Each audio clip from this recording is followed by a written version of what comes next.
Hello there, hello to each and everyone.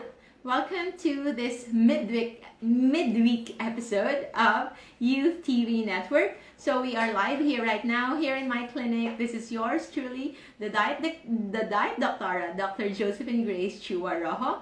I hope you are all well and is having a great time. So today we will talk about brain aneurysm. So brain aneurysm, as what we all know, have been a trending topic lately, and it is something that I feel like we should also discuss because it is something that any of us might actually become vulnerable to. So what is brain aneurysm? How can we avoid it? Is there a way that for us to know if we have one? Is there a way for us to lessen the risk of this becoming our end itself? So if you can help me share this video so our friends and families can also listen to this episode, because it is very timely and it is something that any of us should be knowledgeable about. If it's not because of a certain unfortunate event that have been flooding our timeline the last few weeks, we wouldn't have been able to appreciate knowing this somewhat rare entity, which is brain aneurysm. If you are there watching live, kindly let me know if you are there. Send a message, send a comment. Just type in, say hi, let me know where you're watching. And if you know anything about brain aneurysm, you may inform us. Put it in the comment section. What is brain aneurysm? What is it that you know about brain aneurysm, so that others will be knowledgeable as well. Okay, so we will share this with our other pages and other groups, and if you can share this as well to other groups and Facebook groups that you're in, especially when it comes to health and wellness, it would be really, really great. So hi EJ, thank you so much for watching, and I hope you are on your way home now. As for today, we are here again in my clinic. This is yours truly, the diet doctora, Dr. Josephine Grace Chua Rojo. We are in this midweek episode of Youth TV, Youth Outreach United to Help, and it is something that is close to my heart because as part of the youth, yes, we are still all youth. We are all still very young and of course very youthful. I feel like we should really do our part. We should do our part into helping others. So last week I heed a call for donations for the victims of flash flood here in Negros, where I'm currently living. North Negros, including Victoria City, Ibimagalona, Silay City, where our airport is located, they are actually suffering from flash flood, and it is something that a lot of our fellow Filipinos have been really affected. So thank you for those who answered to our call, our dearest Tintin of Dough Daddy's Bake Shop, our medical interns, our doctors, Mary Dominic Rosales, and many others. And I think Doc Ruth, Doc Ruby Lansan will also give some donations. So thank you so much for helping out. We will distribute your distributions, and of course our dearest other followers who do not want to be named.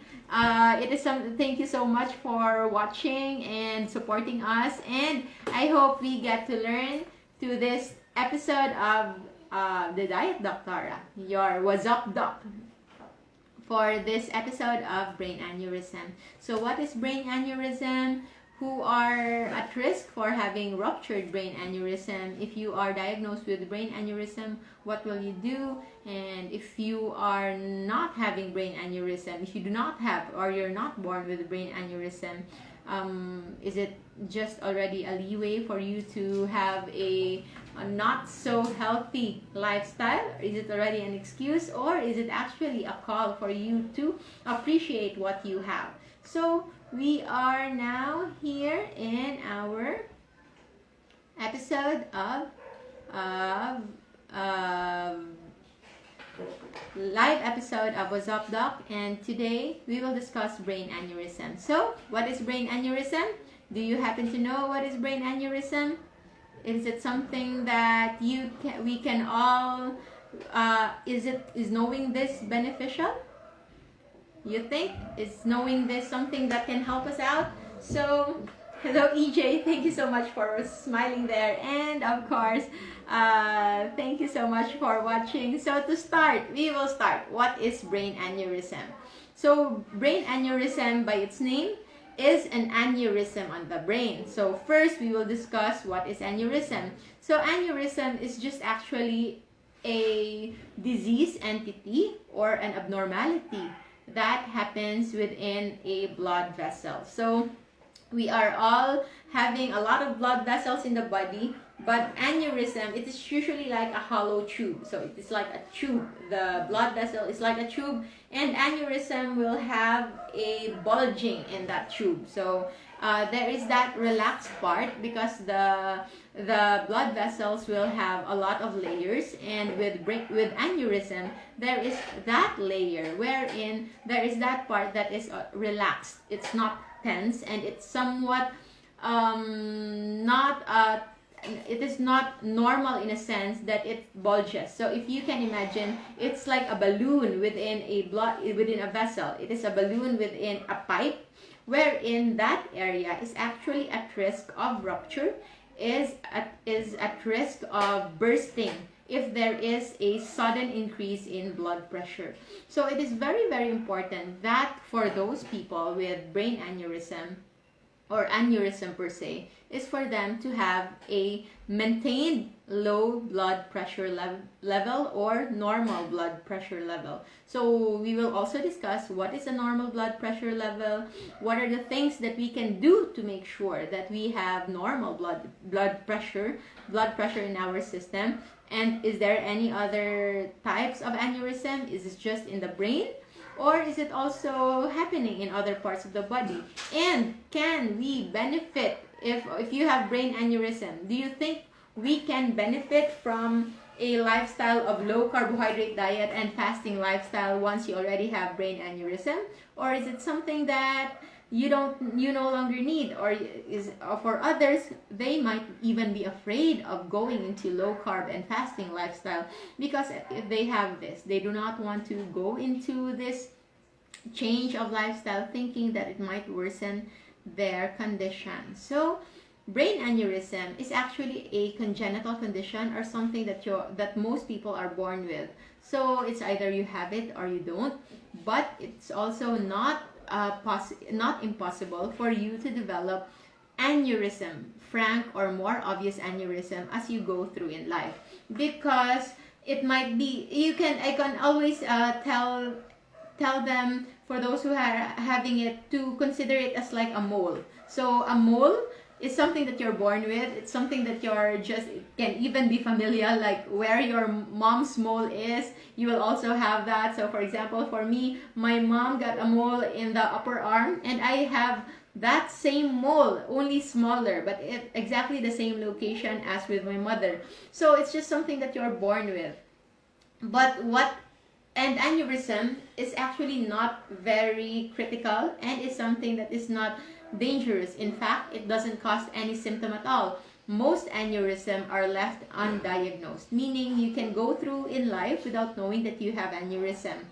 The moment it gets ruptured, the moment it ruptures, it will cause all the problems that we are afraid of. So aneurysm is okay if it's not bursting, but if it's already bursting, so the blood will leak out, that will cause problem, especially with the brain, because our brain has an intact and consistent amount of pressure in it, and any change in its volume by virtue of its brain contents, blood content, and CSF content, or the cerebrospinal fluid content, any changes in that can increase the pressure in the brain, and any leak in that can already cause damage, even permanent damage in our brain, as in the case of hemorrhagic stroke, wherein there is hemorrhage. So aneurysm, once it ruptures, can cause a lot of bleeding in the brain, and that blood leaking, hemorrhaging, already can damage the brain parenchyma or the brain tissue, which can cause permanent damage. It can lead to coma, and yes, it can lead to death when not attended to as soon as possible. So what to do once you are diagnosed with brain aneurysm? Actually, what you just need to do is to improve your way of life, is to improve your food choices, so that you make sure that your blood pressure is at all-time low, or at the same, or as much as possible will not go beyond the abnormal blood pressure level. So what is the abnormal blood pressure level? Normally, our blood pressure should be kept. There's two kinds, the SBP or DBP. So SBP is the systolic blood pressure. Systolic blood pressure, or the higher the higher range of your blood pressure when your heart is pumping blood. So lub-dub, we know that our blood pumps, we know that our heart pumps blood, so it's a lub-dub. So the systolic pressure is the time that your heart is contracting, and the diastolic pressure is the pressure when your heart is relaxing or not pumping any blood at all. So normally your blood pressure should be arranged, it shouldn't be more than 140 SBP or systolic blood pressure. Normally it's just around 90 to 140, or if you want to optimize it, it's just around 90 to 120 systolic blood pressure. 90 to 120, that is mmHg, or millimeters mercury in units. And for the diastolic blood pressure, that is the blood pressure when your heart is relaxing, it should only be around 60 to 80. If it's already around 90, then it is a possibility that you might be having, or at least at the borderline of hypertension. So hypertension is diagnosed as stage 1 or stage 2 hypertension, and it is important that we discuss hypertension, because hypertension is abnormal elevation of blood pressure is actually the #1 risk factor of a ruptured aneurysm. So it is very important how that happens, and for us to know what elevates our blood pressure, how does our food choices affects our blood pressure, and how can we improve our blood pressure with the right food choices, and at the same time incorporation of fasting. So first and foremost, we already discussed what is brain aneurysm, and we will also, do you think there are other forms of aneurysm?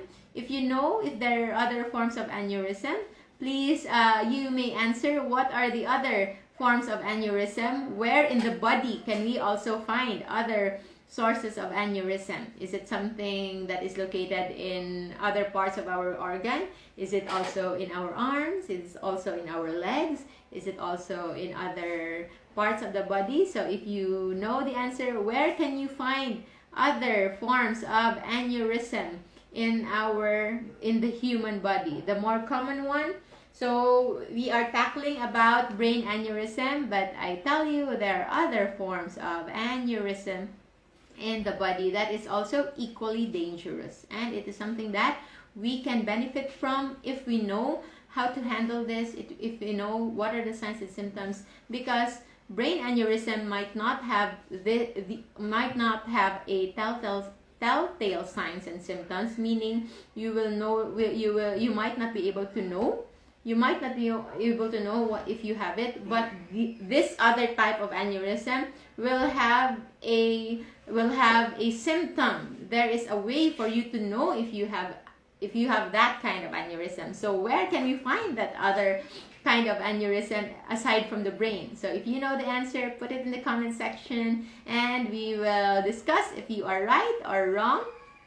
But more importantly, I hope you are already there and watching. So first, what are the factors that affects blood pressure? So that's important. So that we will understand, we will appreciate how our way of life can help us improve our blood pressure. Because as you know, our blood pressure, hello Angeline, as you know, our blood pressure, it is a function that is important in our body. High blood pressure has been documented, and we know that it can lead to many illnesses. So it can lead to heart attack, it can lead to stroke, and yes, rupture of aneurysm. So aneurysm, again, for those who are who just tuned in right now, aneurysm is simply an abnormal ballooning or expansion of a supposedly tube-like structure, which is our blood vessels. And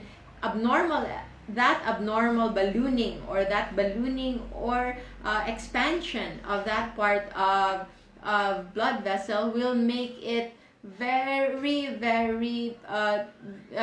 prone to rupture if there is already a elevated blood pressure. So Angeli answered, thank you so much. So you are correct. Aside from brain aneurysm, the next most common, equally dangerous kind of aneurysm is actually abdominal aneurysm. So abdominal aneurysm, it's in our abdomen. Since brain aneurysm might not have any signs and symptoms, although others will have frequent headache, and for others it might be occasional headache, meaning it will just be from time to time.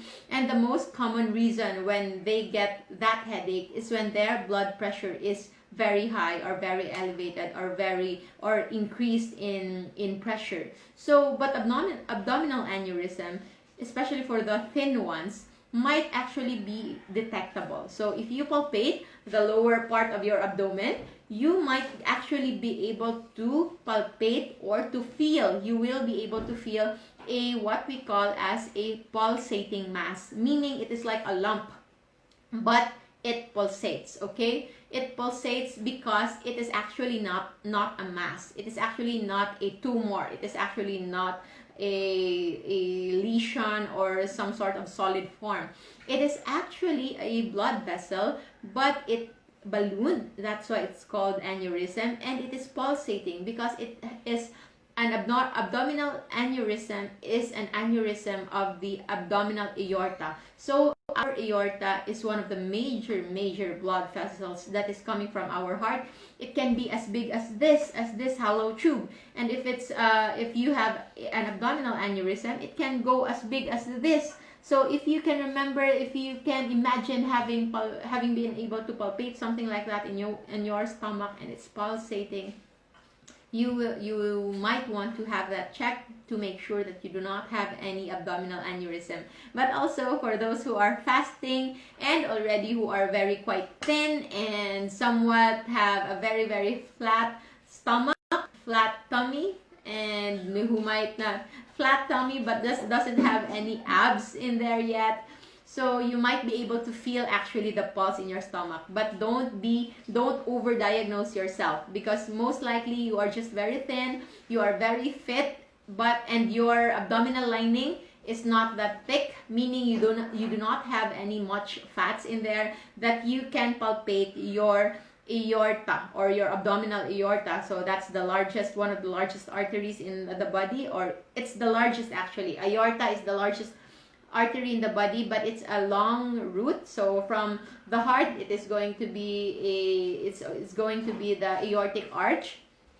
And then it's going to become the thoracic aorta, which is the aorta that is within our thorax or our chest, and then it becomes abdominal aorta. So that aorta is quite big. So if you can feel if you press down your stomach right then and there, just below your rib cage, and then you can feel that there's pulsations in there. As long as it's not big, it might just be your aorta pulsating. So don't overdiagnose yourself, and at least you know that your abdominal girth is not that big, because you can feel it. Because if your abdominal girth, if your abdomen is actually quite thick, especially because of fats, and of course some muscles in there, because we all know we have abs in there, but just right there buried deep down, so you know that you're quite healthy. But if you're unsure, if you want to have it checked, then go seek consult with your nearest physician so that they can do the palpation themselves. They can assess your stomach if indeed you have abdominal aneurysm. So before we proceed discussing about brain aneurysm, I would like to say hi, of course, to one of my closest friends in medical school, Dr. Philip Javier Tantano. So my dearest friend Flipa, and of course Marvy Ramos Morte, always present during our live video. Thank you so much. And to my dear friend Filipa, regards to your little two boys there, and of course your wife Ingrid, which is becoming even more and more beautiful. I hope we can all be together in this way of life that is low carb and fasting lifestyle. So as we continue with our discussion on the brain aneurysm, even if it's brain aneurysm, but what we would like to focus on is to limit its risk of rupture, because brain aneurysm, abdomen, puro muscles. Yes, I believe that you are a very, very muscular person from head to toe. I know that by heart, of course, because you are my dearest friend, and I know that you are very muscular, and I'm very, very proud of you. Always know that I'm very, very proud of you, no matter what you do and no matter how big your muscles will become, okay? So with brain aneurysm, again, we have to ensure that our blood pressure is on the normal side, and at the same time, we avoid lifestyle that can worsen the condition of our arteries. So we have what we call as blood vessel health, meaning how we protect our blood vessels, because our blood vessels can be very, very prone or very sensitive to damages such as inflammation, such as blockade from atherosclerosis. So we can do that. So first, we can tackle about what is one of the major factors that can damage our blood vessel health. So number one would be smoking. So smoking is a very high risk. It's one of the most important risk factor of peripheral arterial disease, which is the damaged arteries brought about by the toxins that these cigarettes can bring. So it's important that you avoid that. PAD, or peripheral arterial disease, is very common to smokers, and at the same time diabetics. So what do they usually have in common? It's usually the elevated blood sugar, the inflammation that they induce, plus the insult that's coming from the toxins of the cigarette. So it's already a no-no. Yes, I love you too, Felipa. You know I love you so much. And of course, our dearest Dulcian, if you can watch, thank you so much. I know. Sorry, we somewhat got excited because when my friends are there, they're one of my best friends in medical school. So we really get excited. So when we get excited, things happen. Things like this happen. So again, with brain aneurysm, it is important that we take care of our blood vessel health. So we know we need to avoid smoking, but more importantly, our health actually is 80 to 95% is a function of our food intake. So our food intake is very much important. What are the most common inflammatory foods that we have, and what are the most healthful foods that we have? Hello, Lucy Ann. You're in duty. Thank you so much if you can drop by. Thank you for dropping by and saying hi. Anyway, you're still on duty. I think I'm still on duty because I'm still in my white scrubs, white coat. But thank you so much for being here. And yes, blood pressure is a function of the pressure, that is the volume, made up of the volume in our blood and the intensity of our heart pumping. So what affects that two parts? So first, the blood volume. What is the components of our blood? So our blood is composed of what we know, the red blood cells. That is what makes it red. But the much bigger component of our blood actually is what we call as our plasma. So plasma is basically just water and the electrolytes and the other parts of our blood. But more importantly, we have to know what are the factors that increases our plasma content or our blood volume. So we know before we were brought up thinking that what increases blood volume is salt, because where salt goes, water follows. That's what we know. And when there is more water, there will be more salt, and of course there will be increased blood volume, and with increased blood volume there will be increased pressure, because of course it will flood down the tube-like structure that is our blood vessel. But what we don't know, what is something that we do not appreciate, is actually the effects of sugar in our blood. Because the moment we take in sugar, it will also take in insulin. And the moment insulin is elevated, it will actually signal our kidneys to not excrete, to not urinate all the extra salt and sugar that we take in. So we retain more water when we take in a lot of carbohydrates or a lot of sugar, and that is actually quite really expanding our blood volume in our system.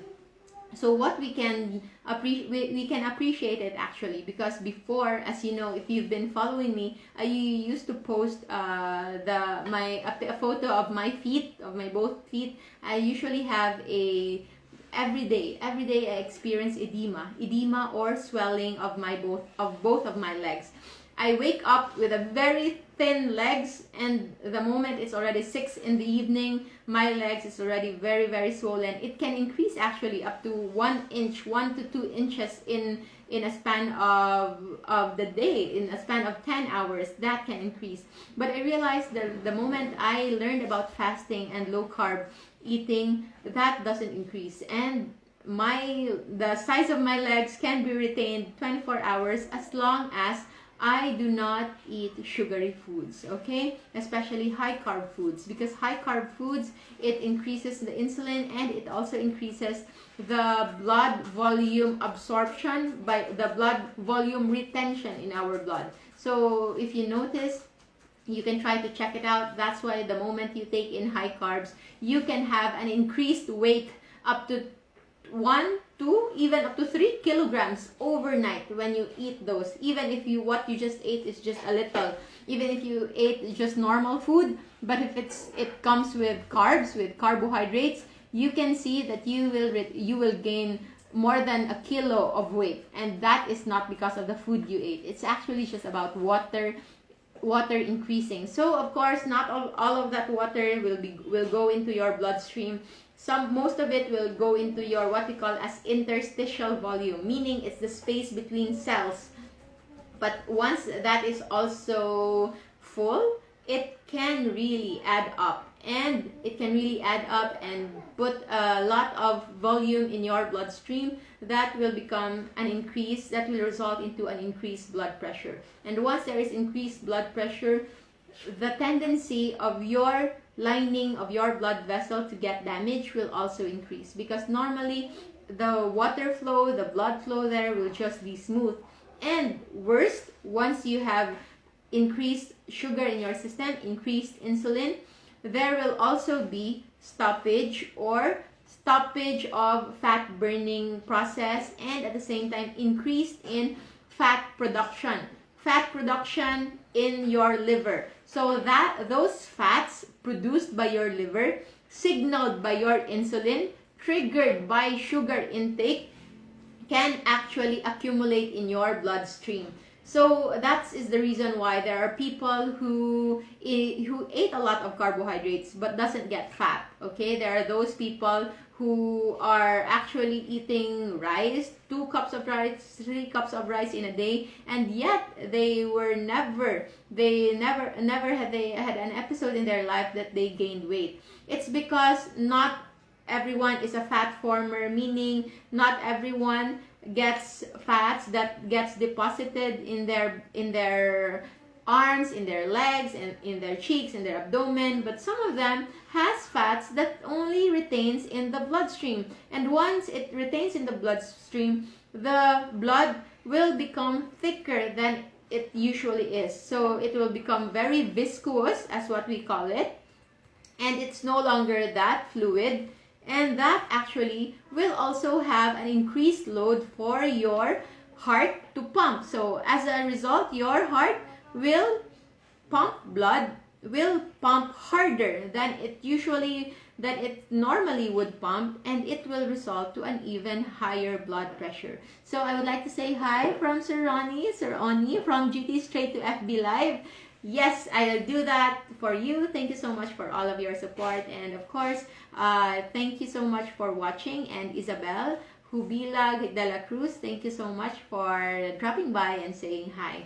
So those factors, you can see how our food intake really affects our blood pressure. And once you have that elevated blood pressure plus the higher amount of blood lipids within your blood vessels can increase the risk of those lipids getting deposited in your blood vessels. So actually, even if you have somewhat elevated blood lipids, but it's not the bad blood lipids, your risk of accumulating or having diseased arteries is actually quite low.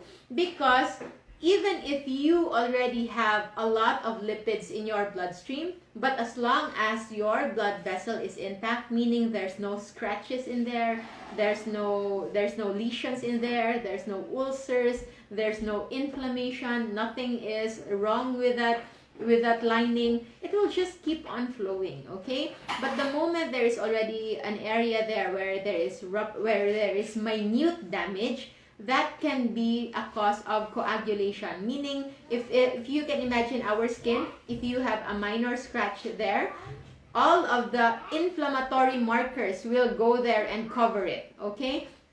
So that can also happen in your bloodstream. If there's a minor scratch from the inflammation brought about by poor food choices, like highly inflammatory foods like vegetable oil, the processed oils, hydrogenated oils, especially the ones used in baking, the shortening which is solid in room temperature, and also margarine, which is very, very highly inflammatory. Other vegetable oil that we thought are quite healthful but actually quite bad would include canola oil, sunflower oil, sesame oil. What else do we have? For us, the best one is actually, especially for cooking, is coconut oil. And if you can't find one, at least you can use sparingly palm oil. You can use that.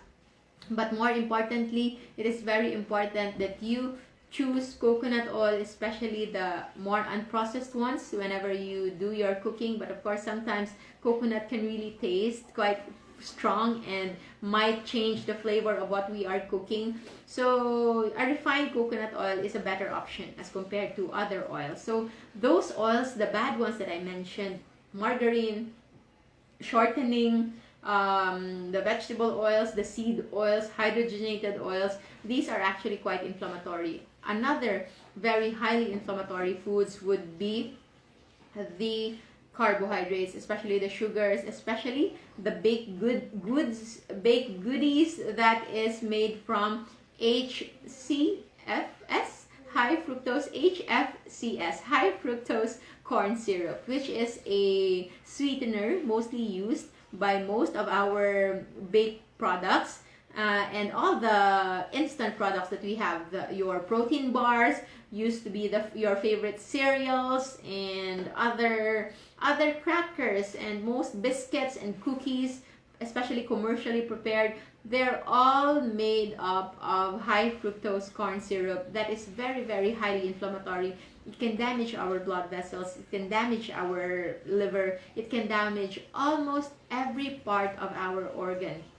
So if we have those, if we keep on eating those highly inflammatory foods, we are risking poorer health for our blood vessels. And once your blood vessels is no longer healthy, it's already jeopardized, its tendency to become obstructed, to become even more damaged through deposits of fat globules that are left unused, untapped, because you are on chronic insulin level, your body is at all time elevated insulin, then that can worsen your condition, because all of those fats instead of burning it and using it as energy, it will never be used as energy as long as you continue to eat carbohydrates. So that is very important. And actually, salt is actually not that bad, is not bad at all. In fact, our body can tolerate very, very high salt intake. It can excrete, it can strain, it can process elevated salt intake as long as you do not pair it with carbs. So before we proceed, I would like to say hi, of course, to Miss Annabelle Vicky Utuhan. Thank you so much for sharing your story. And of course, your journey is very, very inspiring. And if for our other listeners, if you have your own stories to share as well, please do so, because you'll never know whom you will get inspired. There might be people who can really identify with your story, and that story is something that needs to be shared, because if we want this lifestyle to be sustainable, we need to promote it to as many people as we want, so that we can benefit as many people as we want. This lifestyle is free when it comes to education, and nobody else can benefit from it. No industry, no multi-million industry, no business here included, just promotion of a healthy life. So I hope you get to share it with everybody that you can share it with, especially your loved ones and families, because brain aneurysm and abdominal aneurysm and those complications brought about by elevated blood pressure can attack anyone. It can happen to anyone, especially for those who do not have any mode of prevention when it comes to good health, okay?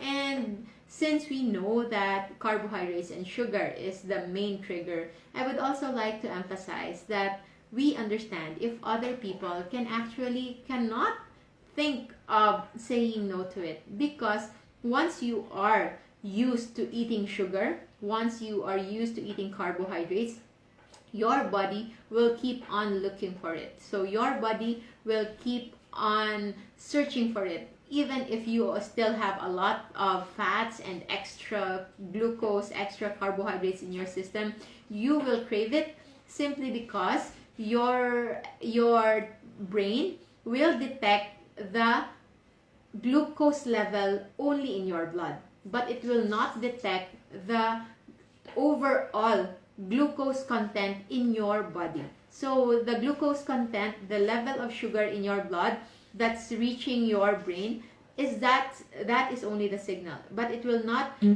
be able to detect that you already have a lot of sugar stored in your liver through the form of glycogen, and more importantly, a lot of stored energy through the form of fats in your system. So it will not have any more effect when it comes to thinking really of how to improve our health if you continue to eat those high carb foods. It is because the moment you take in carbohydrates and sugary foods, your body after 2 hours will already have a low blood sugar, but the insulin effect will still be there. Insulin effect can continue to persist up to 18 hours. So for that 18 hours, after you took in carbohydrates and sugar, especially if you are not mindful enough, you will crave that and you will keep on eating that, and your insulin will keep on absorbing that, putting that in your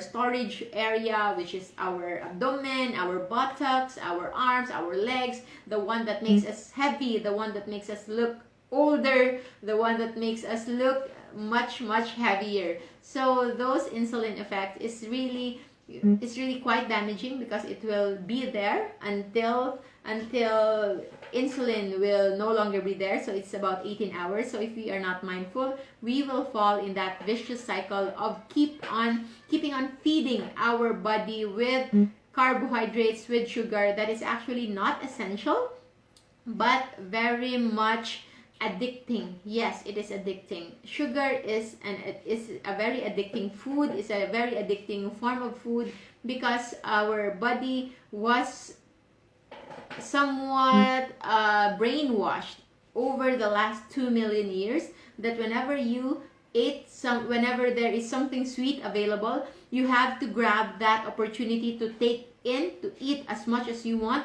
because that is your only opportunity for you to fatten up, for you to store enough fats in preparation for times of famine, for times of starvation. Because normally, by nature, carbohydrates, sugar-loaded foods, fructose is only present during harvest season. And harvest season, by nature, naturally, is only occurring once a year. So supposedly, we should be fasting for the rest of the 3-4 times of the year, about 75% of the year. And if ever we get to eat during those times, we have to eat low carb or something that is part of our normal human diet, which is actually made up of just meat products, because we are hunters and gatherers for the longest time, or cavemen for the longest time. So we've been raw meat eaters, but eventually with the discovery of fire, we were able to get more nutrients the moment we learned cooking meats. And if there's no meats, there's no hunts, we can eat some nuts and seeds that are available, that are palatable, that are edible in our surroundings. But understand that rice, grains, oats, bread, and pastries, especially these desserts, the desserts that we keep on eating, these foods are actually only a modern day discovery, something that our body has not yet adapted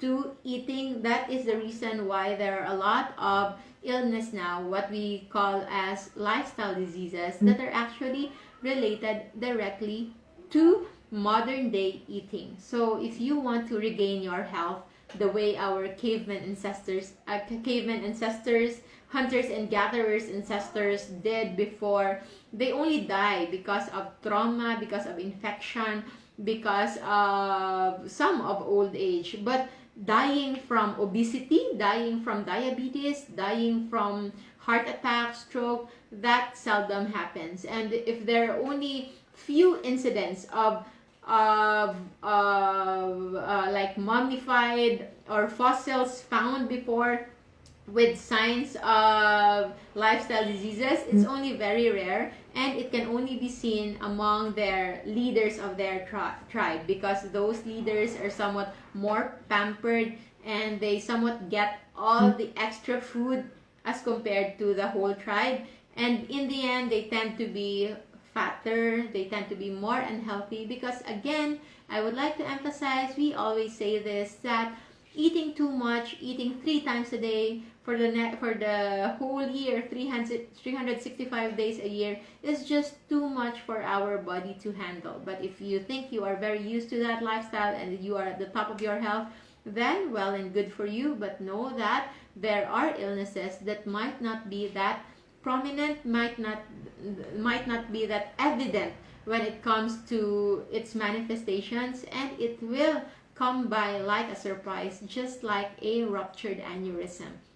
So a ruptured aneurysm might not have any symptoms, might not have any signs, although others will have headache, others will have a constant throbbing pain inside their brain, inside their head. Sometimes they get nauseated, or they feel like vomiting, and some of them got just an unexplainable headache. And the moment it ruptures, it can become like the worst headache of my life. So that is usually the traditional definition of ruptured aneurysm. And the moment you have that, if ever you know anyone saying like, this is the worst headache of my life, you bring them immediately to the emergency room, because that time you might still have time to save them. But if not, then what we can do now is to learn our best to make sure that doesn't happen to us. I would like to say hi to my Tito Puma June Wilms, or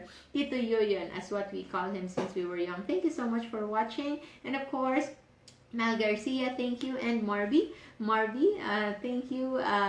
Gives me more knowledge on human health and lifestyle. Yes, we would like to emphasize that, because it's too bad if we know this kind of knowledge and we don't share it. And we keep on sharing it because we understand and we believe that there are a lot of people actually who really like to improve their health and is willing to do the extra mile. They're even willing to fast if they need to. They're willing to do everything that it takes for them to claim their health. It's just that the available knowledge that was offered to them, the available advices that are offered to them is actually not that very optimal. Amabel says, hello, good afternoon, back to OMAD right now, and I'm very satisfied with the outcome. That's very, very good. I'm really looking forward to your journey, and I hope you're already getting to your goal.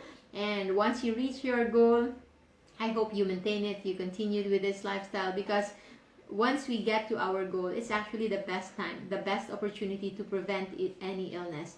It may sound cliche, but the idea of prevention is better than cure is really, really not overstated at all. It is very important, because that is the only time that we can still have a chance to avoid any other illnesses. Some illnesses, like for example certain kind of cancers, once it's get big enough, your only remedy would be surgery, because it's already too much. Of course, if you would like to go natural, you can try other things like fasting and keto diet or very low carb diet, but the effects may not be that immediate, and we don't know if it's very sustainable for you, because your number one obstacle there actually is your own self, if you can sustain that lifestyle. Because if you are not that prepared mentally, physically, with what you need to go through with low carb and fasting lifestyle, you might stop prematurely, and it would be such a waste that you will no longer see the long-term benefits of this way of life. So I hope you get to continue, and if you wish to know more, we have books available. The one that I showed you the other time was already bought by one of the patients, so I do not have it with me, but if you want to visit, you can send me a message in my page, and you can ask for the books. We have 3 books: The Perfect at Last Weight, Evolutionary Perspectives Guide in Attaining an Ideal Body Weight the Fastest, Most Natural Way, and the other would be The Perfect at Last Health, which is Eat to Heal. So what are the foods that we need to eat in order to heal ourselves and not damage it? And of course, lastly, The Perfect at Last Wellness. That is internal calm amidst external chaos, because sometimes what we need to correct is not just our habits, but before creating a very good habit, we first have to have the right mindset. And as per mindset, it is book 3 or The Perfect at Last Wellness can help you with that.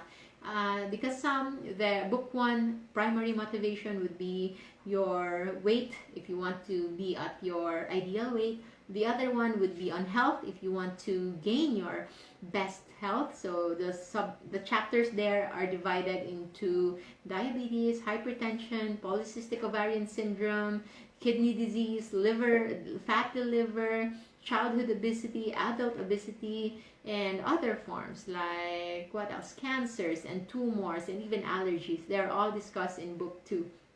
And book 3, of course, it's an overall holistic approach. There's also a tackle on wellness, on mental health, on trauma, on phobias, and of course achieving your best self when it comes to your health. So if you want to read just the book 3, that's okay. You don't need actually to read one. Each of the books can be read isolatedly. Yes, of course, they are somewhat connected, but you don't need to read all of the first books in order to read the others. So thank you, Sir Norman, our producer in Global TV Network, and at the same time, our partner here in Youth TV Network, and of course, Kathy Virtudis. Thank you so much for tuning in and for always supporting our advocacy on health and wellness. If you have your own cause, if you have your own advocacy, especially when in this way of life, you can share your story. You are very much welcome to join our support groups in our Facebook. We are getting more and more. We started with 50 members, 100 members, 200 members. It became 500 members. It became 1,000. And now we are nearing 5,000 members. So if you still have other friends and families, please invite them so they'll know as well. So we have 2 groups. The first one, the Life Without Rice group.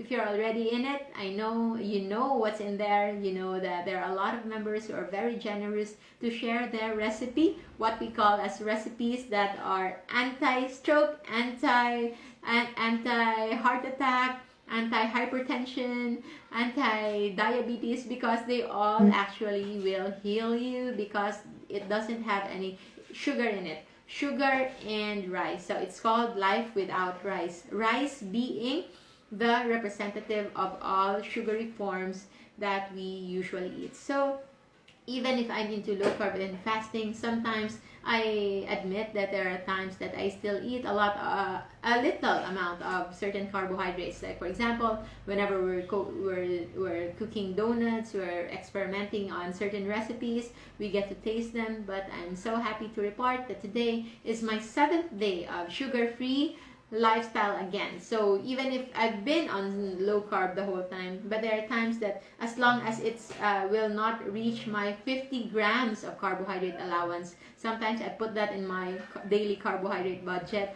But recently I no longer reach that 50 grams as much as possible. If I can take in 0 carbohydrate in a day, I can go into strict full carnivore diet and just have incidental carbohydrates like a little breading in the chicken, like the ones in Andox that we shared, the Duquito chicken of Andox, and also other forms of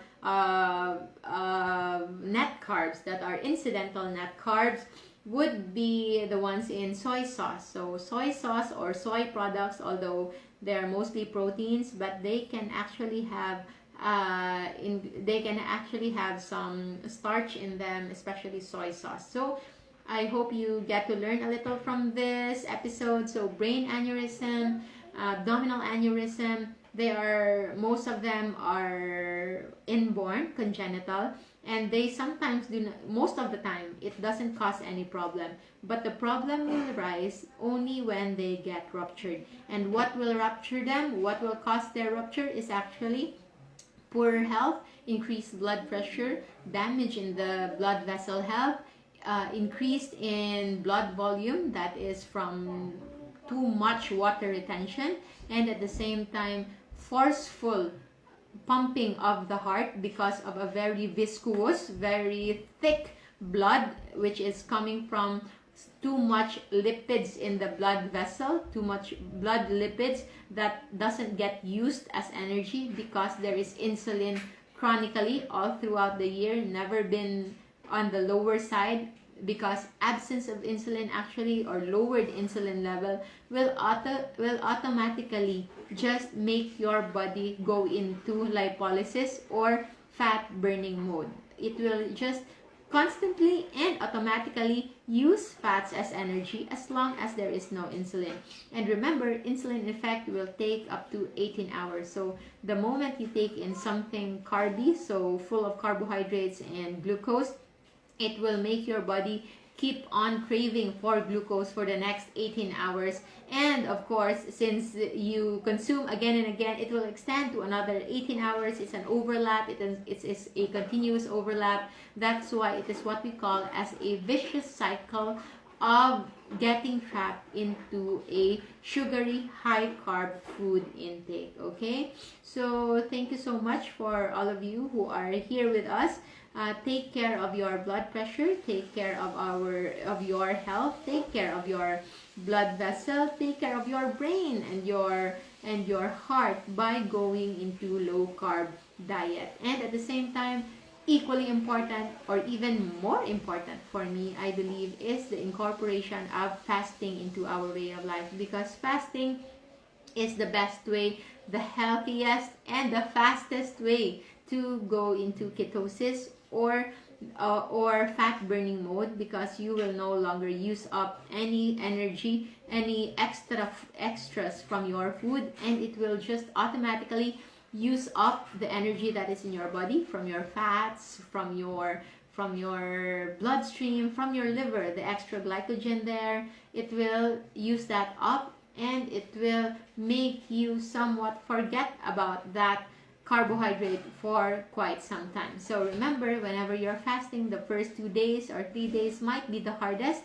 especially if you're a first timer, but know that the benefits after will really outweigh those very, very temporary headache, temporary sugar cravings, And I'm so happy that I'm way past that, because it's been 7 days already since I started my 2 days extended dry fasting.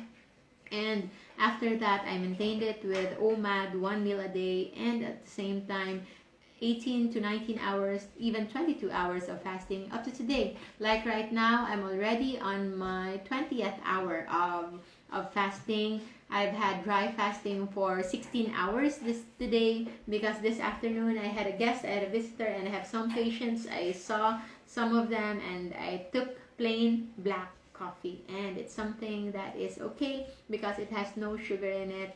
And before we end, I would like to say hi to Geraldine Govinder of South Africa, Greshni of Sri Lanka, Rasmi Rai of Scotland, and Dr. Ram Krishna Shah of USA, Dr. Vara Prasad of India, and lastly Mauna Shah also from India.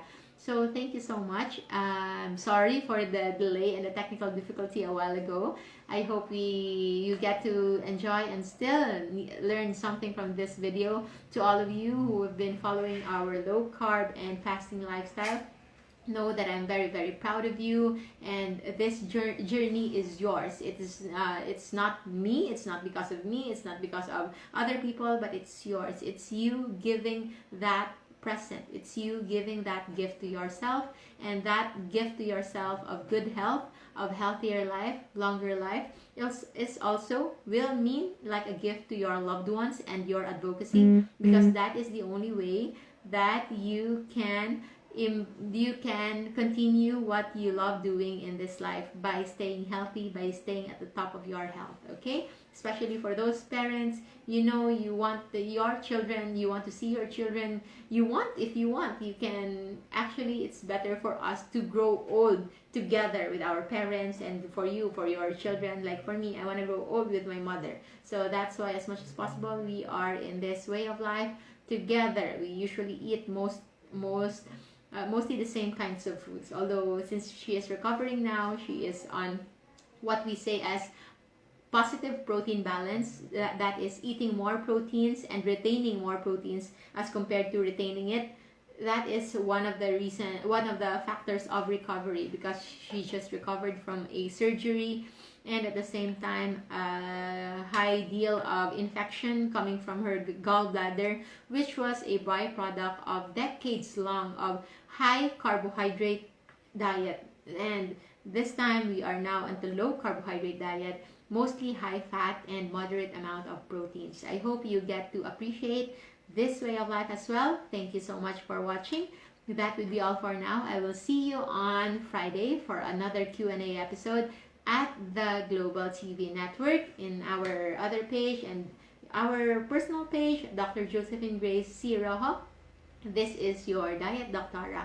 I always remind each and everyone to fast as long as you can. And if you choose to eat, I hope you stay low carb so that you will stay safe. Thank you so much, and bye-bye.